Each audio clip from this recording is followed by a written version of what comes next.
Case-based understanding of membrane surgery under silicone oil. Case 1 is of a 48-year-old man who underwent vitrectomy and silicone oil injection. 3 months later, there was a pucker with macular detachment under oil. 2 ports were made. With the forceps, the membrane was identified and peeled under oil itself. SRF was drained from the pre-existing break. Laser was done around the break and also around the old laser marks. Silicone oil was added as top-up. This is the pre and post-op comparison. The macula is completely ironed out under oil. Macular membranes can be peeled and SRF drained under oil. 2 ports are sufficient for these steps. Case 2 is of a 68-year-old woman with albinotic fundus. The retina is very thin with no contrast. The culprit SRG causing detachment under oil was removed through a drainage retinotomy.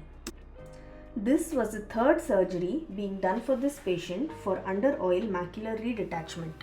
Another drainage retinotomy to remove SRG. An attempt to remove a membrane from the disc caused a brisk bleed.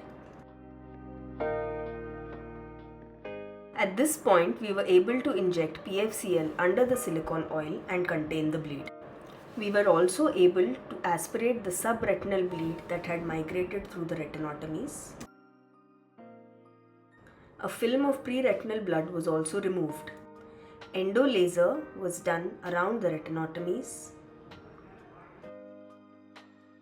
Endo laser and fluid air exchange, all steps under oil. More silicone oil was topped up. The retina remains attached under oil. This case showed that SRGs can be removed from under oil. Intra-op bleeds may be easier to contain because of the tamponade effect of SO. PFCL can be injected even under oil to control brisk intra-op bleeds. Case 3 is of a 12-year-old boy, status post-corneal tear repair and 2 VR surgeries for traumatic endophthalmitis. Again, 2 ports were made. Under oil, a detached retina with extensive membranes, previously performed 360-degree retinectomy were noted. Silicone oil provided a cushion to peel the membranes. Membranes adhered to the retinectomy margins were carefully pulled and peeled. Minor bleeds were noted while peeling membranes, causing the pucker of retinectomy margins.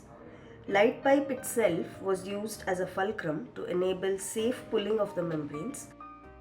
Hypertrophied retinectomy margins were cut, edges of retinectomy freshened.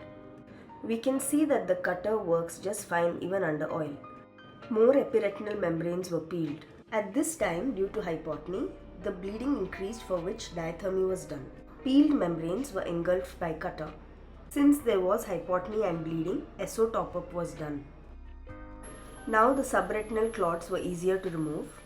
Under oil surgery can have hazy view due to a variety of factors like bubbles, blood clots and membrane debris. These can be engulfed by cutter. Endo laser was completed 360 degrees. FAE performed and a silicone oil top-up was done. These are the takeaway points from under silicone oil surgery. Case selection is of utmost importance. Posterior pole membranes can be easily and safely removed. Even in eyes with 360-degree retinectomy without anterior PVR, membrane peeling can be successfully done. The view for the surgeon could be blurry because of the viscosity of oil, air bubbles, blood clots and membranes, all of which can be engulfed with cutter.